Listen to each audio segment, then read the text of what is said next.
साबिक वज़ीर आज़म इमरान खान ने मेरा तोहफ़ा मेरी मर्ज़ी का मौक़िफ़ अपनाते हुए कहा है कि उन्होंने तोशाखाने से जो भी तोहफ़े ख़रीदे इनकी कीमत अदा की थी, जिसके बाद मैं इन्हें अपने पास रखूं या बेच दूं, इससे किसी का कोई सरोकार नहीं होना चाहिए। इस्लामाबाद में सहाफ़ियों से गुफ्तगू करते हुए इमरान खान ने कहा कि उन्होंने तोशाखाने से तोहफ़े 50% अदायगी करके लिए। इन्हें बहुत से तोहफ़े बनी गाला रिहाइशगाह पर मिले जो उन्होंने पहले तोशाखाने में जमा करवाए और फिर इनकी सरकारी कीमत अदा करके इन्हें ख़रीद लिया। उन्होंने कहा कि इसके बाद अगर मैंने इन्हें बेच दिया तो इस मामले का किसी से कोई सरोकार नहीं बनता। उनका कहना था कि जब शहबाज हुकूमत को मेरे खिलाफ और कुछ नहीं मिला तो तोशाखाना स्कैंडल निकाल लाए। ताहम याद रहे कि इस मामले पर इमरान खान गलत बयानी कर रहे हैं, चूँकि मारूफ तहकीकाती वेबसाइट फैक्ट फोकस की रिपोर्ट के मुताबिक उन्होंने साल 2018 में 8.5 करोड़ रुपए मालियत की कीमती घड़ी समेत करोड़ों रुपए के तोहफ़े सरकारी तोशाखाने से सिर्फ 15% कीमत पर हासिल करने के बाद इन्हें ख़रीदने के लिए नई कीमत 50% मुकर्रर कर दी थी। सहाफ़ियों से गुफ्तगू में इमरान खान ने इस बात की तस्दीक की कि 2018 तक तोशाखाने से ख़रीदारी 15% पर होती थी और इनके दौर में यह कीमत 50% कर दी गई। जब इमरान खान से कीमती तोहफ़े बुशरा बीबी की सहेली फराह खान के ज़रिए दुबई में फ़रोख्त करने के हवाले से सवाल किया गया तो उन्होंने बात घुमाते हुए कहा कि फराह खान के पास कोई सरकारी ओहदा नहीं था, वो करप्शन कैसे कर सकती थी। इनके खिलाफ करप्शन का कोई सबूत है तो सामने लाएं। उनका कहना था कि बुशरा बीबी की सहेली पर झूठे इल्ज़ामात लगाए जा रहे हैं और उन्होंने कोई करप्शन नहीं की। साबिक वज़ीर आज़म ने एतराफ़ किया कि चीफ़ इलेक्शन कमिश्नर की तकर्री में इनसे गलती हुई। उन्होंने कहा कि इनकी जमात राजा सिकंदर सुल्तान के खिलाफ नाअहली का रेफरेंस दायर कर रही है। इमरान खान का कहना था कि इन्हें मालूम नहीं था कि चीफ़ इलेक्शन कमिश्नर इतने जानिबदार निकलेंगे। मेरे ख्याल में मुस्तकबिल में चीफ़ इलेक्शन कमिश्नर का तकर्रुर एक आज़ाद बॉडी को करना चाहिए। इमरान खान ने इस तासुर की तरदीद की कि वो तहरीक इंसाफ की फ़ॉरेन फंडिंग केस के मुमकिना फ़ैसले की वजह से ऐसा कर रहे हैं। उनका कहना था कि फ़ॉरेन फंडिंग केस तमाम जमातों के ख़िलाफ़ इकट्ठा चलाएं।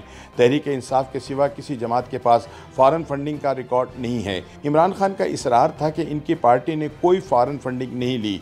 इनकी पार्टी से निकाले गए शख्स अकबर एस बाबर ने इलेक्शन कमीशन में झूठा केस दायर किया, लेकिन याद रहे कि इलेक्शन कमीशन की सिक्योरिटी कमेटी तहरीक इंसाफ की फ़ॉरेन फंडिंग के बारे अकबर एस बाबर की जानिब से लगाए गए इल्ज़ामात के ठोस सबूत स्टेट बैंक ऑफ पाकिस्तान से हासिल कर चुकी है। साबिक वज़ीर आज़म ने एतराफ़ किया कि जस्टिस काजी फ़ाइज़ ईसा के ख़िलाफ़ नाअहली केस दायर करना इनकी हुकूमत की गलती थी। उनका कहना था कि वज़ीर क़ानून फ़रोग़ नसीम ने जस्टिस काजी फ़ाइज़ ईसा के मुख्तलिफ़ फ्लैट्स और असासों के बारे में इन्हें ब्रीफ़ किया था, लेकिन मैं समझता हूँ कि इनके ख़िलाफ़ की जाने वाली कार्रवाई गैर ज़रूरी थी। साबिक वज़ीर आज़म ने कहा कि फ़ौज मुल्क की ज़रूरत है, वो इसके ख़िलाफ़ कोई बात नहीं करेंगे। उनका मज़ीद कहना था कि अमेरिका की जंग में फ़ौज को नुकसान हुआ, लेकिन मैं अमेरिका के ख़िलाफ़ नहीं हूँ। एक सवाल का जवाब देते हुए साबिक वज़ीर आज़म ने कहा कि इनके दौरे रूस पर फ़ौजी क़यादत ऑन बोर्ड थी। मैंने रूस जाने से पहले जनरल बाजवा के साथ मशवरा किया था। उनका भी यही कहना था कि मुझे ज़रूर जाना चाहिए। इमरान खान का कहना था कि वज़ीर आज़म हाउस में 9 अप्रैल की रात 12 बजे तक सहाफ़ी इनके साथ थे, लिहाजा इस हवाले से उड़ने वाली अफवाहों में कोई हकीकत नहीं। साबिक वज़ीर आज़म ने एतराफ़ किया कि पंजाब में उस्मान बुज़दार को हटाने और परवेज़ इलाही को उम्मीदवार बनाने का फ़ैसला दुरुस्त नहीं था। उनका कहना था कि इलेक्शन 2018 के बाद मैं करप्शन से पाक शख्स को वज़ीर आला पंजाब बनाना चाहता था। जिनके खिलाफ केसेस थे वो वज़ीर आला बनना चाहते थे, इसलिए मैंने उस्मान बुज़दार को वज़ीर आला बनाया और उन्होंने अपने दौर में बेहतरीन काम किया। एक और सवाल पर इमरान खान ने फ़ौजी तर्जुमान का मौक़िफ़ झुटलाते हुए कहा कि अपोजिशन की तहरीक अदम एतमाद दायर होने के बाद फ़ौजी इस्टेब्लिशमेंट 3 तजावीज़ लेकर इनके पास आई और उन्होंने नए इलेक्शन वाली तजवीज़ से इत्तफ़ाक़ किया, जो कि अपोजिशन नहीं मानी। सहाफ़ियों से गैर रस्मी गुफ्तगू करते हुए इमरान खान ने कहा कि पिछले इंतखाबात में टिकटों पर तवज्जो नहीं दी थी, इस बार टिकट्स खुद देख कर दूँगा। उन्होंने कहा कि मैंने इत्तहादियों को टिकट देकर सबक सीखा है, इत्तहादी नहीं होने चाहिए, अब किसी इलेक्टेबल को टिकट नहीं दूंगा। उन्होंने कहा कि मेरे खिलाफ तब साजिशें हुई जब चीज़ें ठीक हो रही थीं। इमरान ने कहा कि मेरे खिलाफ नवंबर से साजिश शुरू हुई और जनवरी में तहरीक अदम एतमाद लाने का प्लान हुआ।